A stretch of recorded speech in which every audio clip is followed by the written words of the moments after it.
अस्सलाम वालेकुम सजनों। आज असी तुहाडे नाल एक ऐसे ऑल राउंडर बंदे दी मुलाकात पे करवाइने आ कि जिन्ने तीन तीन शोबे अंदर अपना लुआ मनवाया। तुसी साडे इस चैनल दे वीडियोस वेखदे रहदे हो कि एग्रीकल्चर दे विच इन्हां बहुत सारे ट्रैक्टर पीटर और नकद इनामात हर साल लै इतनी एग्रीकल्चर जबरदस्त करते हैं। उस तो बाद जनाब टीचिंग दे अंदर इन्हां मेडलिस्ट हैं, ये सरकारी स्कूल टीचर हैं, मेडल वगैरह इन्हां लैन, असनाद वगैरह तारीफी असनाद इन्हां लईयां ने।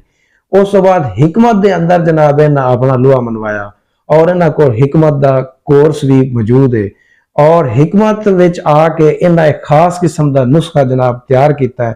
वो नुस्खा किस वास्ते है? वो नुस्खा है जी मर्दाना कमजोरी वास्ते और नामर्दी दा इलाज और जेड़े बे औलाद हजरात हैं उन्हां वास्ते इंज समझो भी आ वीडियो बड़ी जबरदस्त होना है।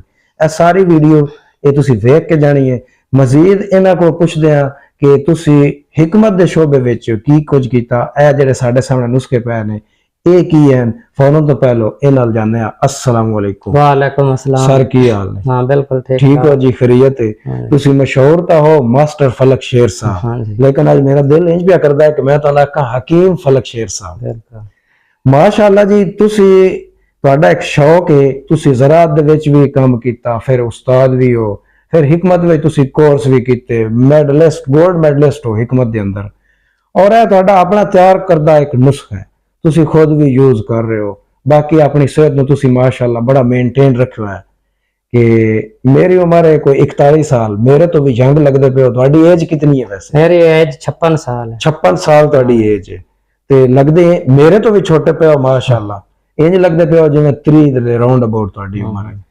अच्छा सर, की राज है? सब तो पहले दसो कि अपनी सेहत दा और उस तो बाद जेड़ा हिकमत दे हवाले नाल तुसी कोर्स कीता ओदा दसो और जेड़ा नुस्खा तुहाडा है इस दे बारे की कहंदे हो? हाँ, हिकमत मैं 4 साल डिप्लोमा किया है और मैं जितने भी तालब इलम आए उन्हें सारा ना मेरे एजाजी नंबर ज्यादा है और कोर्स टीचिंग भी मेरे सब तो ज्यादा है।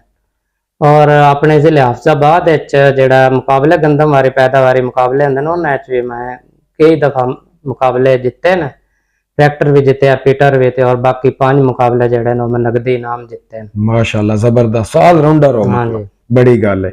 अच्छा सर, हुण ये दसो कि जेड़ा अज असी जिस दे बारे गल करना चाह रहे हैं ए केड़ा नुस्खा है? ये नुस्खा है मर्दानगी दा सफूफ है मुगल्लज खास है। ठीक है। और साडा इस पासे ज्यादा इस तो रुझान होया है कि लोग जेड़े ना वो इस मरज से ज्यादा मुबतला न, हकीम उन्हें लुटदे न, पूरी गल नहीं दसदे कि इहदा इलाज कितना करना चाहिए ते किस तरह करना चाहिए ते नाल थोड़ी जी परहेज भी करनी चाहिए। मर्दाना कमजोरी दा हाँ जी ज्यादा मसला अज हाँ जी ज्यादा मसला है। ये जेड़ा मर्दाना ताकत जेड़ी हुंदी है इंसान दी कुदरती, वो वैसे किस एज तक रहंदी है? अगर बंदा जेड़ा ना ओदे अंदर जेड़ी कुदरती ताकत है वो एक मैं बाबे को पूछा कि उनकी उम्र 80-85 साल है कि यही सवाल मैं तुहाडे वाले कीता। उस आखा जेड़ा बंदा गंदम दी रोटी खांदा ते चल फिर सकदा है वो मरद ही रहिंदा है। सही है। उनदे ताकत बाहर आंदी बशर्ते कि कोई बीमारी हमला ना करे। सालां दे विच 10 हो गए तकरीबन 80-85 साल तक बंदा बिल्कुल सेट रहंदा। 80-85 साल दा बाबा भी हाँ जी जेड़ा ओदे विच भी मर्दाना कुवत ताकत होंदी है। घोड़ा ते मर्द बुढ़ा नहीं हुंदा, बुढ़ा होंदा है। इस वास्ते आखदे ने भी मर्द कभी बूढ़ा नहीं होता है। निक्के होंदे जदों असि कॉलेज जाईदा ते दीवारां ते लिखे हुंदा बड़ी बड़ी तहरीर, हुण तां बैन हो गया।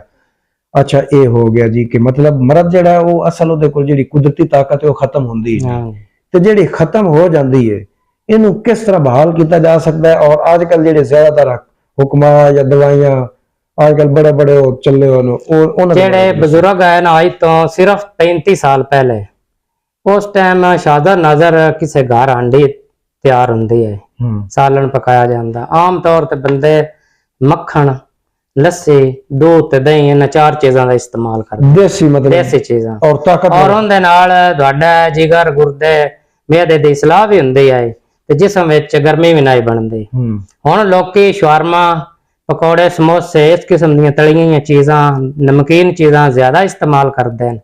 उनकी वजह तो मणी पतली हो जाती है, बंदे नूं गर्मी हो जाती है। जो मणी पतली हुंदी है जेड़ा ना उनका रंग पीला हो जाता है, वो जिस्म में ठहर नहीं सकते, बंदा कमजोर तर कमजोर हुंदा ही जाता है। ਠੀਕ ਇਹਦੀ ਮੇਨ ਵਜ੍ਹਾ ਹੈ ਖੁਰਾਕ ਦੀ, ਮਤਲਬ ਜਿਹੜੀ ਹੈ ਉਹਦੇ ਵਿੱਚ ਮਰਦਾਨਾ ਸਲਾਹੀਅਤ ਉਹ ਖਤਮ ਹੁੰਦੀ ਉਹ ਖਤਮ ਹੋ ਜਾਂਦੀ ਹੈ। ਇਹ ਸਾਡੇ ਸਿਰਫ ਜਿਹੜਾ એનवायरमेंट ਉਹਦੇ ਵਿੱਚ ਜਿਹੜੀ ਖੁਰਾਕ ਚੱਲ ਖੁਰਾਕ ਚੁੱਕੀ ਦੀ ਹੈ ਨਾ ਵਜ੍ਹਾ, ਰਿਵਾਜ ਦੇ ਵਿੱਚ, ਇਸ ਵਜ੍ਹਾ ਕੁਝ ਗਲਤ ਕਾਰੀਆਂ ਦੀ ਵਜ੍ਹਾ ਹੈ। ਅੱਛਾ ਉਹ ਵੀ ਹੈ, ਠੀਕ ਹੈ। ਅੱਛਾ ਫਿਰ ਇਹ ਦੱਸੋ ਕਿ ਇਸ ਦਾ ਇਲਾਜ ਅਕਸਰ ਲੋਕ ਤੇ ਜਿਹੜੇ ਨੇ ਉਹ ਗੱਲ ਹੀ ਨਹੀਂ ਕਰਦੇ, ਸ਼ਰਮਾਂਦੇ ਨੇ, ਮਤਲਬ ਹਾਲਾਂਕਿ ਸ਼ਰਅ ਵਿੱਚ ਕਿਹੜਾ ਸ਼ਰਮ ਹੈ। ਤੇ ਬਾਕੀ ਇਹ ਦੱਸੋ ਕਿ ਜਿਹੜੇ ਹਕੀਮ ਹਜ਼ਰਾਤ ਹਨ ਜਾਂ ਅਕਸਰ ਦਵਾਈਆਂ, ਮੈਂ ਤਾਂ ਇਹ ਸੁਣਿਆ ਕਿ ਬਹੁਤ ਮਹਿੰਗੀਆਂ ਹੁੰਦੀਆਂ ਨੇ, ਤੁਹਾਡਾ ਨੁਸਖਾ ਜਿਹੜਾ ਹੈ ਬਹੁਤ ਸਸਤਾ ਹੈ। ਕੁਝ ਲੋਕ ਜਿਹੜੇ ਨਾ ਉਹ 70,000 ਤੱਕ ਬੰਦਿਆਂ ਨੂੰ ਲੁੱਟਦੇ ਨੇ ਇੱਕ ਮਹੀਨੇ ਦੀ ਦਵਾਈ ਦੇ ਕੇ, ਔਰ ਉਹਨਾਂ ਦੀ ਉਹ ਤਿਆਰ 8-10 ਹਜ਼ਾਰ ਵਿੱਚ ਹੀ ਹੁੰਦੀ ਹੈ। ਉਹ ਇਹ ਚੀਜ਼ਾਂ ਥੋੜੀਆਂ ਮਹਿੰਗੀਆਂ ਹਨ, ਲੇਕਿਨ ਮਹਿੰਗੀਆਂ ਇਸਤੇਮਾਲ ਕਰੀਏ ਵੀ ਤੇ ਏਡੀਆਂ ਮਹਿੰਗੀਆਂ ਨੇ ਜਿਤਨਾ ਉਹ ਰਗੜਾ ਲਾਉਂਦੇ ਨੇ। ਠੀਕ ਹੈ। ਬੰਦੇ ਨੂੰ ਅੰਡਾ ਖਾਣਾ ਚਾਹੀਦਾ, ਮੁਰਗੇ ਨਹੀਂ ਖਾਣੀ ਚਾਹੀਦੀ। ਹਾਂਜੀ ਬਿਲਕੁਲ। ਇੱਜ਼ਤ ਵੀ ਤਾਂ ਬਣਦੀ ਹੈ ਬੰਦਾ ਬੜੀ ਇhtiyat ਨਾਲ ਸਮਝਦਾਰੀ ਨਾਲ ਕੰਮ ਕਰੇ, ਅਗਲੇ ਨੂੰ ਫਾਇਦਾ ਕਰੇ। ਅਸੀਂ ਅਗਲੇ ਦੇ ਇੱਕ ਬੰਦੇ ਨੇ ਨੁਸਖਾ ਭੇਜਿਆ ਕੈਦਾਂ ਬਾਅਦ, ਉਸ ਦੱਸਿਆ ਕਿ 15 ਦਿਨਾਂ ਬਾਅਦ ਮੈਂ ਵਿਆਗਰਾ ਖਾਂਦਾ, ਮੇਰਾ ਵਿਆਗਰਾ ਵੀ ਖਤਮ ਹੋਇਆ ਹੈ, ਛੁੱਟਿਆ ਹੈ, ਔਰ ਮੇਰੇ ਕੁਦਰਤੀ 60 ਸਾਲ ਦੀ ਉਮਰ ਹੈ, ऐसी ताकत आई है कि मैं अपने बचपन तो लेके हुण तक इतनी ताकत नहीं ਵੇਖੀ। ਕੀ ਬਾਤ, ਤੁਹਾਡੇ ਇਸ ਨੁਸਖੇ ਦੀ ਵਜ੍ਹਾ ਜ਼ਬਰਦਸਤ। ਵੈਗਰਾ ਨੂੰ ਵੀ ਕ੍ਰਾਸ ਕਰ ਗਿਆ। ਵੈਗਰਾ ਨੇ ਇਸ ਵਜ੍ਹਾ ਤੋਂ ਕਹਿੰਦੇ ਨਾਲ ਜਦੋਂ ਮਾਦਾ ਤੁਲੀਦ ਗਾੜਾ ਹੋ ਜਾਣਾ ਤੇ ਸਫੈਦ ਚਾਂਦੀ ਦੀ ਤਰ੍ਹਾਂ ਹੋ ਜਾਣਾ, ਔਰ ਇਹਦੇ ਵਿੱਚ ਬਾਕੀ ਸਾਰੀਆਂ ਮੁਗੱਲਦ ਚੀਜ਼ਾਂ ਵੀ ਤੇ ਹੀਟ ਵਾਲੀਆਂ ਚੀਜ਼ਾਂ ਵੀ। ਸਹੀ ਹੈ। ਜਦੋਂ ਮਾਦਾ ਤੁਲੀਦ ਗਾੜਾ ਹੋਣਾ ਹੈ, ਸਫੈਦ ਹੋਣਾ ਹੈ, ਕੁਦਰਤੀ ਟਾਈਮਿੰਗ ਬਣ ਜਾਣੀ ਹੈ। ਔਰ ਤਕਰੀਬਨ ਆਮ ਬੰਦੇ ਦੀ ਵੈਸੇ ਹਕਮਤ ਦੀ ਰੂਹ ਨਾਲ ਟਾਈਮਿੰਗ ਹੁੰਦੀ ਹੈ 3-4 ਮਿੰਟ 5 ਮਿੰਟ, ਠੀਕ ਹੈ। ਲੇਕਿਨ ਇਹ ਮੁਸਲਸਲ ਤੁਸੀਂ 15 ਦਿਨ ਇਸਤੇਮਾਲ ਕਰ ਲਓ, ਫਿਰ ਅੱਗੇ ਵੀ 15 ਦਿਨ ਖਾਵੋ ਤੇ ਇਹ ਅੱਧੇ ਘੰਟੇ ਤੱਕ ਲੈ ਜਾਂਦੀ ਬੰਦੇ ਨੂੰ। ਅੱਛਾ ਇਹ ਦੱਸੋ ਕਿ ਅਗਰ ਕਿਸੇ ਬੰਦੇ ਨੂੰ ਮਰਦਾਨਾ ਕਮਜ਼ੋਰੀ ਦਾ ਮਸਲਾ ਹੈ ਜਾਂ ਬੇਔਲਾਦੀ ਦਾ ਮਸਲਾ ਹੈ, ਕਈਆਂ ਦੇ ਜਰਾਸੀਮ ਘੱਟ ਹੁੰਦੇ ਨੇ, ਉਹਨਾਂ ਵਾਸਤੇ ਇਹ ਤਿਆਰ ਤੁਸੀਂ ਕੀਤੀ ਹੈ, ਔਰ ਇਹ ਉਸ ਨੂੰ ਜ਼ਿੰਦਗੀ 'ਚ ਕਿੰਨੀ ਵਾਰੀ ਖਾਣੀ ਪਊਗੀ? ਇਹ ਨਾ ਜਿਹੜਾ ਆਮ ਤੌਰ ਤੇ ਬੱਚਾ ਨਹੀਂ ਹੁੰਦਾ, ਇਹਦੇ ਵਿੱਚ ਨਾ ਕੁਝ ਔਰਤਾਂ ਦੇ ਮਸਾਇਲ ਹੁੰਦੇ ਨੇ, ਕੁਝ ਮਰਦਾਂ ਦੇ ਹੁੰਦੇ ਨੇ। ਕਈਆਂ ਵਿੱਚ ਜਿਹੜੇ ਸਪਰਮ ਹੁੰਦੇ ਨੇ ਉਹਨਾਂ ਦੀ ਮਿਕਦਾਰ ਘੱਟ ਹੁੰਦੀ ਹੈ, ਕਈਆਂ ਦੇ ਸਪਰਮਾਂ ਦੀ ਹਰਕਤ ਘੱਟ ਹੁੰਦੀ ਹੈ। ਠੀਕ ਹੈ। ਇਹ ਚੀਜ਼ਾਂ ਸਪਰਮਾਂ ਦੀ ਤਾਦਾਦ ਵੀ ਬਣਾਉਂਦੀ ਹੈ। ਇੱਕ ਚੀਆ ਪੋਤਾ ਹੈ ਔਰ ਬਾਕੀ ਚੀਜ਼ਾਂ ਵੀ ਸਾਰੀਆਂ ਬੜੀਆਂ ਅੱਛੀਆਂ ਨੇ। ਤਿੰਨ ਚੀਜ਼ਾਂ ਦੱਸ ਸਕਦੇ ਹੋ ਕੀ ਕੀ ਇਹਦੇ 'ਚ ਪਾਇਆ ਹੈ? ਇਹਦੇ ਤਕਰੀਬਨ 18-19 ਚੀਜ਼ਾਂ ਬੜੀਆਂ ਕੀਮਤੀ ਨੇ। ਇਹਦੇ ਵਿੱਚ ਇੱਕ ਜਿਹੜੀ ਮੇਨ ਚੀਜ਼ ਹੈ ਕੁਸ਼ਤਾ ਨਕਰਾ, ਠੀਕ ਹੈ, ਚਾਂਦੀ ਦਾ ਕੁਸ਼ਤਾ ਹੈ ਹਮਦਰਦ ਦਾ, ਉਹ 3 ਗ੍ਰਾਮ 3000 ਰੁਪਏ ਦਾ ਹੈ, ਔਰ ਉਹ ਇੱਕ ਡੱਬੀ ਵਿੱਚ ਉਹ ਪਾਉਂਦਾ ਹੈ, ਯਾਨੀ 3000 ਦਾ ਇੱਕ ਡੱਬੀ ਵਿੱਚ ਅਸੀਂ ਇਸਤੇਮਾਲ ਕਰਨੇ। ਉਹ ਬੜੀ ਖਾਸ ਚੀਜ਼ ਹੈ ਇਸ ਮਸਲੇ ਵਾਸਤੇ। ਲੋग इस किस्म दी महंगी चीजें इस्तेमाल नहीं करते। एक डब्बी है, एक बंदे वास्ते कोर्स है। हाँ, एक महीने का कोर्स है। 6000 रुपए दा सी बाई डाक भेज देंगे। सिर्फ 6000 रुपए। क्या बात है। उस फिर इस तो बाद दोबारा लेने की जरूरत नहीं होंदी, लेकिन कुछ लोगों को इतना इंदा इशक चढ़िया कि वो दोबारा भी मंगा। अच्छा, बार-बार भी लिखदे ने। ठीक है। ਇਹਦੇ कुछ साइड इफेक्ट भी हैं? इंदा साइड इफेक्ट कोई नहीं। इंदे वास्ते गर्मियां च ਅਸੀਂ थोड़ी ਜਿਹੀ एहतियात कराने आ कि वो चिया सीड ਜਿਹੜਾ ਨਾ 1 ਚਮਚ ਭਗੋ ਦੇਣ ਪਾਣੀ ਵਿੱਚ ਤੇ ਸ਼ਾਮ ਨੂੰ ਉਹਦੇ ਵਿੱਚ 2 ਚਮਚਾ ਸ਼ਰਬਤ ਫੁਲਾਦ ਕਿਸੇ ਵੀ ਕੰਪਨੀ ਦਾ ਤੇ ਨਾਲ ਉਹ ਜਨਾਬ ਠੰਡਾ ਦੁੱਧ ਬਰਫ ਪਾ ਕੇ ਉਹਦੇ ਨਾਲ ਲੈਣ ਤੇ ਜ਼ਿਆਦਾ ਤਾਕਤ ਵਕਤੀ ਤੌਰ ਤੇ ਬਣਾਣੀ ਹੋਵੇ ਜਾਂ ਸਪਰਮ ਜ਼ਿਆਦਾ ਬਣਾਣੇ ਹੋਣ, ਇਹ ਬਿਆਨ ਕੈਪਸੂਲ ਹੈ, ਉਹ ਵੀ ਬੰਦਾ ਇਸਤੇਮਾਲ ਕਰ ਸਕਦਾ 400 mg। ਠੀਕ ਹੈ।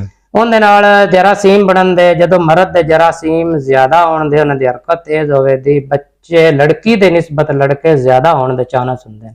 ਇਹ ਅਸੀਂ ਤਕਰੀਬਨ ਅੱਜ ਤੋਂ 25-30 ਸਾਲ ਪਹਿਲਾਂ ਵੀ ਇਹ ਅਸੀਂ ਫਾਰਮੂਲਾ ਲੋਕਾਂ ਨੇ ਇਸਤੇਮਾਲ ਕੀਤਾ। ਮਾਸ਼ਾਅੱਲਾ ਜ਼ਬਰਦਸਤ। ਲੋਕ ਜਿਹੜੇ ਨੇ ਉਹ ਚਾਹੁੰਦੇ ਨੇ ਕਿ ਸਾਡਾ ਬੇਟਾ ਹੋਵੇ। औरत दे करीब जान तो 1 महीना पहले दवाई खानी मरद। ठीक है। जिले उनके जरासीम ना दी सही हरकत हो जाए तो उम्मीद हुंदी 80% लड़के होंदे लड़के। लो जी जबरदस्त। 80% बेटा होने दे चांस ज्यादा हो जाए ਤੁਹਾਡੀ ਇਸ ਦਵਾਈ ਦੇ ਨਾਲ। ਜ਼ਬਰਦਸਤ। ਅੱਛਾ ਉਸ ਤੋਂ ਬਾਅਦ ਇਹ ਦੱਸੋ ਕਿ ਅੱਜ ਕੱਲ ਸ਼ੂਗਰ ਤੇ ਕੈਂਸਰ ਇਸ ਤਰ੍ਹਾਂ ਦੇ ਮਰੀਜ਼ ਹਨ ਜ਼ਿਆਦਾਤਰ, ਉਹਨਾਂ ਵਾਸਤੇ ਇਸ ਦਵਾਈ ਦੇ ਬਾਰੇ ਕੀ? ਇਸ ਦਵਾਈ ਦਾ ਜਿਹੜਾ ਖਾਸ ਮੇਨ ਚੀਜ਼ ਹੈ, 4-5 ਚੀਜ਼ਾਂ ਇਹਦੇ ਦਿਲ ਤੇ ਦਿਮਾਗ ਨੂੰ ਤਾਕਤ ਦੇਣੀਆਂ। ਠੀਕ ਹੈ। ਬੰਦਾ ਕਈ ਬੰਦੇ ਜਿਹੜੇ ਨਾ ਉਹ ਕਮਜ਼ੋਰ ਹੀ ਇਸ ਵਜ੍ਹਾ ਤੋਂ ਹੁੰਦੇ ਨੇ ਕਿ ਉਹ ਦਿਲ ਤੇ ਦਿਮਾਗੀ ਤੌਰ ਤੇ ਕਮਜ਼ੋਰ ਹੋ ਜਾਂਦੇ ਨੇ। ਸਹੀ ਹੈ। ਉਂਝ ਜੋ ਸਹੀ ਹੁੰਦੇ ਨੇ। ਸਹੀ। ਉਹ ਚੀਜ਼ਾਂ ਦਿਲ ਤੇ ਦਿਮਾਗ ਨੂੰ ਤਾਕਤ ਦੇਣੀਆਂ। ਬਾਕੀ 2 ਚੀਜ਼ਾਂ ਜਿਹੜੀਆਂ ਨਾ ਉਹ ਗੁਰਦੇ ਨੂੰ ਤੇ ਮਿਸਾਨੇ ਨੂੰ ਤਾਕਤ ਦੇਣੀਆਂ। ਜਦੋਂ ਇਹ ਕੋਈ ਵੀ ਮਰੀਜ਼ ਔਰਤ ਹੋਵੇ ਜਾਂ ਮਰਦ ਹੋਵੇ ਇਹ ਇਸਤੇਮਾਲ ਕਰੇਦਾ, ਉਹਨ ਸ਼ੂਗਰ ਵਾਲਾ ਆਮ ਤੌਰ ਤੇ ਮਰੀਜ਼ ਠੰਡਾ ਪਾਣੀ ਹੋਂਠਾਂ ਨਾਲ ਲਗਾਏ ਨਾ ਤੇ ਉਹਨ ਪਿਸ਼ਾਬ ਛੋਟਾ ਆ ਜਾਂਦਾ ਹੈ, ਔਰ ਇਤਨੇ ਜ਼ੋਰ ਨਾਲ ਹੁੰਦਾ ਕਿ ਉਹਦੇ ਕੋ ਬਰਦਾਸ਼ਤ ਨਹੀਂ ਹੁੰਦੀ। ਇਹ ਨੁਸਖਾ 15 ਦਿਨ ਇਸਤੇਮਾਲ करे, ਉਹਨ ਪਿਸ਼ਾਬ ਉਹਦੇ ਮਿਸਾਨੇ ਜਮਾ ਵੀ ਹੋ ਜਾਏ, ਉਹ ਹਾਜਤ ਹੀ ਨਹੀਂ ਹੋਣੀ ਪਿਸ਼ਾਬ ਕਰਨ ਦੇ। ਇਤਨੀ ਹੁੰਦੇ ਮਿਸਾਨੇ ਤੇ ਗੁਰਦੇ ਤਾਕਤ ਆ ਜਾਣੀ। और बंदे जो चलना है उन्हें महसूस होना कि मेरे अंदर ताकत है, जरूरत है। मतलब ये नहीं है कि यह नुस्खा ਜਿਹੜਾ ਇਹ ਨਾ ਮਰਦੀ ਦਾ ਜਾਂ ਬੇਔਲਾਦੀ ਦਾ, ਇਹਦੇ ਨਾਲ ਤੇ ਤੁਹਾਡਾ ਜਿਗਰ ਵੀ ਠੀਕ ਹੋ ਰਿਹਾ ਹੈ, ਮਿਸਾਨਾ ਵੀ ਠੀਕ ਹੋ ਰਿਹਾ ਹੈ, ਗੁਰਦਾ ਵੀ ਠੀਕ ਹੋ ਰਿਹਾ ਹੈ, ਇਹ ਪੱਠੇ ਜਿਹੜੇ ਵੀ ਬੰਦਿਆਂ ਠੀਕ ਹੋ ਦੇ ਰਹੇ। ਜੋੜ ਖੜਕਦੇ ਨਾ, ਕਮਜ਼ੋਰੀ ਹੈ ਪੱਠਿਆਂ ਦੀ, ਉਹਨੂੰ ਵੀ ਇਹ ਕਵਰ ਕਰਦਾ ਹੈ। ਇਹ ਐਡਾ ਮਹਿੰਗਾ ਵੀ ਨਹੀਂ ਬਣਿਆ। ਇਹ ਸਾਡਾ 5000 ਰੁਪਇਆ ਖਰਚਾ ਆਇਆ ਹੈ, 1000 ਰੁਪਇਆ ਅਸੀਂ ਮੁਨਾਫਾ ਲੈਨੇ ਆ, 250 ਸਾਡਾ ਬਾਈ ਡਾਕ ਖਰਚ ਹੁੰਦਾ ਹੈ। ਠੀਕ ਹੈ। ਅਸੀਂ ਡਾਕ ਤੇ ਭੇਜਨੇ ਆ, ਤਕਰੀਬਨ ਦੂਸਰੇ ਜਾਂ ਤੀਸਰੇ ਦਿਨ ਪੂਰੇ ਮੁਲਕ ਵਿੱਚ ਪਹੁੰਚ ਜਾਂਦੀ ਹੈ।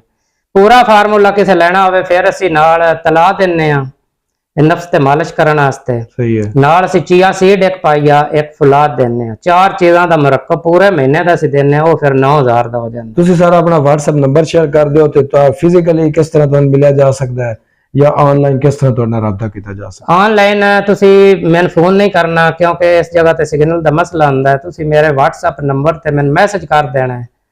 ਕੁਝ ਤਾਂ ਬੰਦਿਆਂ ਨੂੰ ਮੈਂ ਆਪਣੇ ਜਿਹੜਾ ਐਗਰੀਕਲਚਰ ਨਾ WhatsApp ਗਰੁੱਪ ਉਹਨਾਂ 'ਚ ਐਡ ਕਰ ਲਾਂਦਾ, ਉਹਦੇ 'ਚ ਕਿਉਂਕਿ ਅਸੀਂ ਹਕਮਤ ਵੀ ਸ਼ੇਅਰ ਕਰਨੇ ਆ, ਜਾਨਵਰਾਂ ਦੇ ਇਲਾਜ ਵੀ ਕਰਨੇ ਆ, ਆਮ ਰੋਜ਼ਮਰਰਾ ਦੇ ਸਾਰੇ ਮਾਮਲਾਤ ਵੀ ਹਰ ਚੀਜ਼। ਸਹੀ ਹੈ। ਇੱਕ ਤਾਂ ਉਹਦੇ ਵਿੱਚ ਅਸੀਂ ਐਡ ਕਰ ਲਾਂਦੇ, ਇੱਕ WhatsApp ਤੇ ਅਸੀਂ ਉਹਦੇ ਕੋਲ ਪੈਸੇ ਮੰਗਾਵਾਂਦੇ ਤੇ ਉਹਦੇ ਜ਼ਰੀਏ ਅਸੀਂ ਉਹਨਾਂ ਨੂੰ ਆਨਲਾਈਨ ਪਤਾ ਉਹ ਭੇਜਣ ਦੇ ਤੇ ਅਸੀਂ ਦਵਾਈ ਭੇਜ ਦਿਆਂਗੇ। ਕਿੱਥੋਂ ਭੇਜੋਗੇ? ਕੀ ਐਡਰੈਸ ਤੁਹਾਡਾ? ਸਾਡਾ ਐਡਰੈਸ ਹੈ ਜਲਾਲਪੁਰ ਭਟੀਆਂ और तहसील पिंडी पटियां, जिला हफीजाबाद, मास्टर फलक शेर ਦੇ ਨਾਂ ਤੋਂ ਮਸ਼ਹੂਰ ਹਾਂ ਮੈਂ। और 0301 68 81 467 ਇਹ ਮੇਰਾ WhatsApp ਨੰਬਰ ਹੈ। ਤੁਸੀਂ ਇਹਦੇ ਤੇ ਮੈਸੇਜ ਕਰਨਾ, ਮੈਂ ਤੁਹਾਨੂੰ ਜਵਾਬ ਵੀ ਦੇਣਾ ਹੈ। ਇਹਨਾਂ ਸਵਾਲ ਜਵਾਬ ਵੀ ਕਰਨੇ ਹੁਣ ਮੈਂ ਮੁਕੰਮਲ ਜਵਾਬ ਦਿਆਂਗਾ ਤੇ ਔਰ ਦਵਾਈ ਭੇਜਾਂਗਾ। ਤੇ ਇਹ ਵਹਿਮ ਨਹੀਂ ਕਰਨਾ ਕਿ ਦਵਾਈ ਮੈਂ ਨਾਕਸ ਭੇਜਾਂ ਤੇ ਜਾਂ ਪੈਸੇ ਤੁਹਾਡੇ ਡੁੱਬ ਜਾਣੇ, ਹੋ ਹੀ ਨਹੀਂ ਸਕਦਾ, ਕਿਉਂਕਿ ਅਸੀਂ ਇਹ ਪੂਰੇ ਮੁਲਕ ਵਿੱਚ ਸਾਡਾ ਜ਼ਰਾਤ ਦਾ ਵੀ ਲੈਣ ਦੇਣ ਚੱਲਦਾ ਪਿਆ, ਕਾਫੀ ਸਾਲਾਂ ਤੋਂ ਚੱਲ ਰਿਹਾ। ਜੀ ਬਿਲਕੁਲ ਜੀ, ਇਸ ਤਰ੍ਹਾਂ ਹੀ ਹੈ ਕਿ ਐਗਰੀਕਲਚਰ ਦੇ ਵਿੱਚ ਇਹਨਾਂ ਸੀਡ ਦਾ ਕੰਮ ਜਿਤਨੇ ਵੀ ਕਿਸਾਨ ਹਨ ਇਹਨਾਂ ਦੇ ਤਲਕ ਵਾਲੇ, ਉਹ ਅੱਗੇ ਬੜੇ ਅਰਸੇ ਤੋਂ ਇਹ ਦੇ ਰਹੇ ਹਨ ਤੇ ਇਹਨਾਂ ਦਾ ਇੱਕ ਮਿਆਰ ਹੈ। ਅਗਰ ਤੁਸੀਂ ਆਨਲਾਈਨ ਵੀ ਕੋਈ ਚੀਜ਼ ਮੰਗਵਾਉਣਾ ਚਾਹੁੰਦੇ ਹੋ ਤੇ ਤੁਸੀਂ ਜਨਾਬ ਆਨਲਾਈਨ ਮੰਗਵਾ ਲਓ। ਅਗਰ ਆਉਣਾ ਚਾਹੁੰਦੇ ਹੋ ਤਾਂ ਐਡਰੈਸ ਇਹਨਾਂ ਤੁਹਾਨੂੰ ਦੱਸ ਦਿੱਤਾ, ਉਸ ਐਡਰੈਸ ਤੇ ਤੁਸੀਂ ਆ ਸਕਦੇ ਹੋ। ਲਓ ਜੀ, ਜਿਹੜੇ ਮਰੀਜ਼ ਹਨ ਇਸ ਮਾਮਲੇ ਦੇ, ਖਾਸ ਤੌਰ ਤੇ ਨਾਮਰਦੀ ਔਰ ਬੇਔਲਾਦੀ ਦੇ ਮਰੀਜ਼, ਉਹਨਾਂ ਨੂੰ ਆਖਰੀ ਕੀ ਪੈਗਾਮ ਹੈ ਤੁਹਾਡਾ? ਉਹਨਾਂ ਨੂੰ ਆਖਰੀ ਇਹ ਪੈਗਾਮ ਦੇਣਾ ਹੈ ਕਿ ਹਰ ਇਨਸਾਨ ਨੂੰ ਥੋੜੀ ਬਹੁਤ ਹਕਮਤ ਜਾਣਨੀ ਚਾਹੀਦੀ ਹੈ। ਗਰਮ ਸਰਦ ਦਾ, ਕਬਜ਼ ਦਾ ਤਸਵਰ, ਇਹ ਸਾਰਾ ਉਹਨੂੰ ਕਵਰ ਕਰਨਾ ਚਾਹੀਦਾ ਖੁਦ। ਹਕੀਮ ਜਿਹੜੇ ਨਾ ਉਹਨੂੰ ਜ਼ਿਆਦਾ ਲੁੱਟਦੇ ਨੇ, ਨੁਕਸਾਨ ਕਰਦੇ ਨੇ। ਮੈਂ ਜਿੱਥੇ ਜਾ ਕੇ ਨੁਸਖੇ ਤਿਆਰ ਕਰਨਾ, ਚੀਜ਼ਾਂ ਲਿਆਉਣਾ, ਉਹ ਮੇਰਾ ਨੇ ਤੁਸੀਂ ਇਤਨੀਆਂ ਮਹਿੰਗੀਆਂ ਚੀਜ਼ਾਂ ਕਿਉਂ ਲੈਂਦੇ ਹੋ? ਬਾਕੀ ਤਾਂ ਬੰਦੇ ਨਹੀਂ ਲੈਂਦੇ, ਨਾ ਕੰਪਨੀਆਂ ਬਣਾਉਂਦੀਆਂ। ਕੰਪਨੀਆਂ ਇਸ ਵਜ੍ਹਾ ਤੋਂ ਮਹਿੰਗੀਆਂ ਨਹੀਂ ਬਣਾਉਂਦੀਆਂ, ਕੋਈ ਖਰੀਦਦਾ ਨਹੀਂ। ਹਕੀਮ ਬਣਾ ਕੇ ਮਹਿੰਗੀ ਇਸ ਤੋਂ ਨਹੀਂ ਰੱਖਦੇ, ਕੋਈ ਖਰੀਦਦਾ ਨਹੀਂ। ਇਹ ਚੀਜ਼ ਜਿਹੜੀ ਡੱਬੀ ਹੈ ਆਮ ਤੌਰ ਤੇ ਕੰਪਨੀਆਂ ਤੇ ਦਿੰਦੀਆਂ 500-700 ਜਾਂ 1000 ਦੀਆਂ, ਉਹਦਾ ਫਾਇਦਾ ਵੀ ਤਾਂ ਉਤਨਾ ਹੀ ਹੋਣਾ ਹੈ ਜੀ। ਅਸੀਂ ਇਹ ਪਿਓਰ ਮਾਲ ਬਣਾਉਂਦੇ ਆ, ਫਿਰ ਵੀ ਸਾਨੂੰ 1000 ਰੁਪਇਆ ਬਚ ਜਾਂਦਾ। ਸਹੀ ਹੈ, ਬਹੁਤ ਸ਼ੁਕਰੀਆ ਜੀ, ਤੁਸੀਂ ਇੱਕ ਬੜੀ ਕੀਮਤੀ ਚੀਜ਼ ਲੋਕਾਂ ਨਾਲ ਸ਼ੇਅਰ ਕੀਤੀ ਹੈ। ਇਹ ਤੁਹਾਡਾ ਇੱਕ ਸਦਕਾ ਜਾਰੀਆ ਜੀ। ਤੇ ਬਾਕੀ ਦੋਸਤੋ, ਅਗਰ ਤੁਹਾਨੂੰ ਵੀਡੀਓ ਅੱਛੀ ਲੱਗੀ ਹੈ, ਬਾਕੀ ਭਰਾਵਾਂ ਵਾਸਤੇ ਵੀ ਜਨਾਬ ਤੁਸੀਂ ਸ਼ੇਅਰ ਕਰ ਦਿਓ, ਲਾਈਕ ਕਰ ਦਿਓ, ਚੈਨਲ ਨੂੰ ਫਾਲੋ ਕਰ ਲਓ। ਐਂ ਵੀਡੀਓ ਆਉਂਦੀਆਂ ਰਹਿਣ। ਹੁੰਦੀ ਇਜਾਜ਼ਤ, ਅੱਲਾ ਹਾਫਿਜ਼।